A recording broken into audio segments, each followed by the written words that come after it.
কালি ৰাতি আমাৰ এই উদয়ন জাতীয় বিদ্যালয়ত চুৰিকাণ্ড সংঘটিত হয়।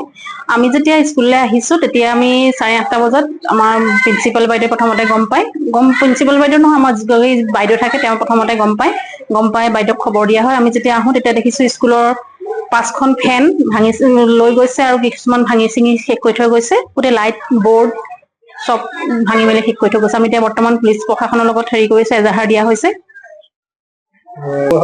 বস্তুবিলাক আপোনাৰ সৰু ক্লাছৰ পৰা লৈ গৈছে, সৰু ক্লাছত নিছে, 7-8ত পৰা লৈ গৈছে। দৰ্জা ভাঙি ফেন লাইট চব নষ্ট কৰি থৈ গৈছে। হয় হয়, যিবিলাক প্ৰতিটো ক্লাছৰে ফেন লৈ গৈছে। তাৰমানে ছাত্ৰ ছাত্ৰীয়ে যে আজি পাঠদান কৰিব পৰা অৱস্থাত নাই, সেইকাৰণে আমি সোনকালে ছুটি দি দিব। অফিচত বৰ্তমান অফিচত খুলিব নোৱাৰিলে, এতিয়ালৈকে অফিচৰ একো ক্ষতি হোৱা নাই, কিন্তু ক্লাছৰুম বিলাক চব ক্ষতি কৰি থৈ গৈছে। কালি ৰাতি আমাৰ ইয়াত বিদ্যালয় উদয়ন জাতীয় বিদ্যালয়ত চুৰিকাণ্ড সংঘটিত হয়। তাত আমাৰ বহুকেইখন ফেন, 5খন ফেন লগতে লাইট আৰু বিদ্যালয়ৰ যিখিনি বস্তু আছিলে বহুতো অনিষ্ট কৰি থৈ গৈছে। এতিয়া তাৰ বাবে আমি এতিয়া এজাহাৰ দিছো। পুলিচ প্ৰশাসনে আমাক উচিত তদন্ত।